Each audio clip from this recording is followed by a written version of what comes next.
Hello, it's Randi Rhodes. Here's a clip from our show, and go to randyrhodes.com for the whole thing and a podcast. Buy a stinking podcast. Mary had a little man. The fall. We believe that all men are created equal. To the magnificent mosaic that is America. From radio beacon to radio beacon. I have a dream today. Change has come to America. Believe me. Knock, knock. Who's there? It's a figment of your imagination. Randi Rhodes Show. Turn up your mind. That study was done in part funded by the Trump administration. It was funded by the National Institutes of Health and the University of Virginia. The Veterans Affairs Secretary Robert Wilkie was saying it's not a VA study, but Jake, it was done on VA patients. They looked at their medical charts, then they published these results, which they said found that hydroxychloroquine did not help coronavirus patients from being ventilated. It actually caused higher death rates, this study found. And while Wilkie is correct that this was not peer-reviewed and it was not published in a journal, it was funded in part by the NIH and the University of Virginia. So the president is there discrediting a study that his own administration partly funded on hydroxychloroquine as he is defending his use of it. One thing he didn't answer was whether anyone else in the room on his cabinet is taking hydroxychloroquine as well. We know the vice president is not. He denied it earlier and said his doctor has not recommended taking it, though he did come in contact with, of course, his press secretary who tested positive for coronavirus. And that was the reason the president cited there as why he's taking this drug, because his personal valet tested positive, he said, and also because he came in contact with the VP's press secretary. But Jake, it's just really notable to see the president there as he is defending hydroxychloroquine and saying that the only reason people are criticizing it is because he's the one promoting it, when you can see the results of a study that was in part funded by the administration that say it was not helpful for coronavirus patients. They're experimenting on old black vets. Okay, this is such a throwback to the Tuskegee syphilis experiments, and apparently there's a cure for syphilis now. I remember when Bill Clinton had to apologize to the families of the Tuskegee syphilis victims. Okay, and here we are doing it again. And I love this phrase. Donald Trump doesn't like the results of the study that his National Institutes of Health paid for, that they conducted on our veterans in our VA system nationwide. And so now he deems it a Trump enemy study or a Trump enemy statement.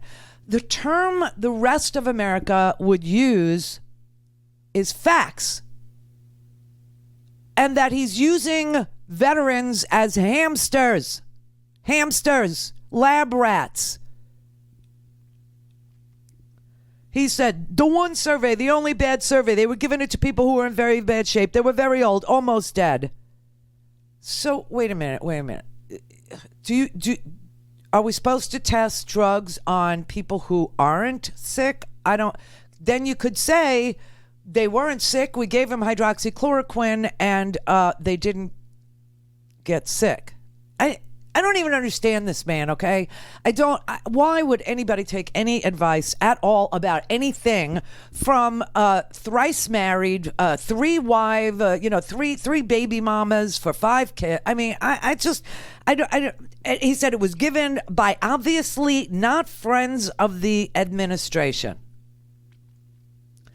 Does he really think that scientists stay up at night thinking of ways to hurt him?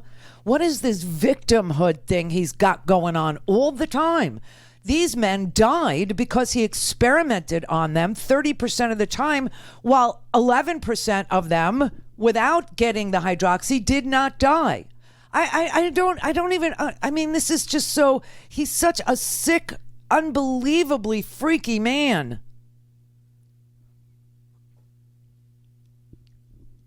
A false study where it was given to very sick people. Yeah, we're all trying to screw you by giving the drug to very sick people. We're all trying to screw you, is what we're doing here. Let me just tell you, there is absolutely no evidence that this drug works, okay? Just none. There is no evidence. In the letter, I read the letter as well, it says the evidence for and against. There is no evidence to use this prophylactically. There are studies that are being done to to look at this right now for healthcare workers who've had significant exposures. Those studies will come out at some point. There are other studies that are looking at it as a treatment. As you know, Chris, you and I have talked about it, and those studies have pretty abysmal. They have not shown benefit, and they've shown some potentially significant harm, especially when it comes to the heart. So not good as a treatment. Evidence is there for that. As far as prophylaxis, no evidence to show that it works. So it's and the FDA has come out and said again, and I know you've talked to these folks, but said do not use this outside of a clinical trial, outside of a hospital, because there's just no evidence here. There's just no evidence here, and yet they're still giving it. They're giving it to, oh, well, they were ready to die, and so what the hell? Who is this man, and why is he experimenting on our veterans while his VA secretary sits in this cabinet meeting and says, oh, no, that wasn't a VA study. That wasn't us. We didn't. Yes, it was. It was the National Institutes of Health in tandem with the University of Virginia experimenting on veterans in the veterans hospitals across this country under an emergency use approval. This is his crazy right to try thing.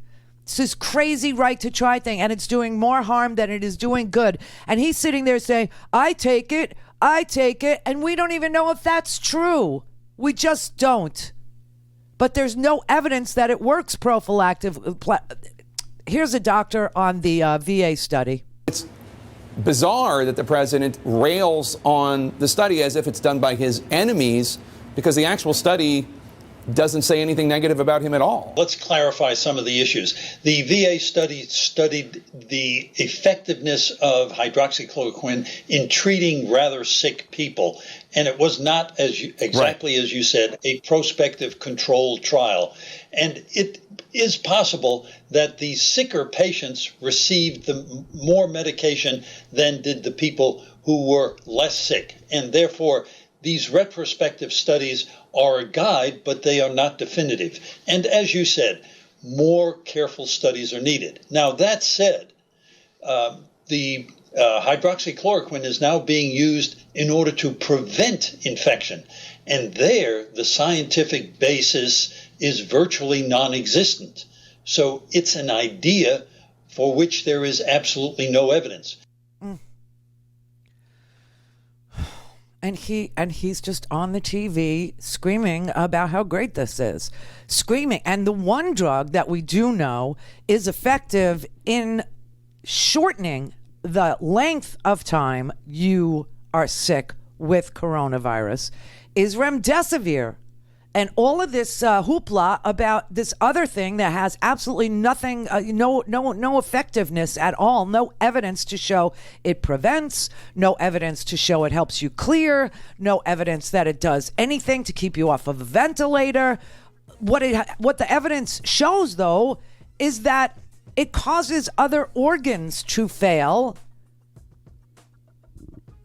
and you end up dying from that. So I don't know why I guess he just needs something to set. I don't know why he's not saying, hey, remdesivir will shorten the length of time that you're sick, and let's get that out the door. It's the only treatment we have that is shown to, it's kind of like Tamiflu. It just shortens the length of the flu. It shortens the length, the remdesivir shortens the length of your COVID. I don't understand it. Go to RandiRhodes.com for the whole thing and a podcast. Buy a stinking podcast.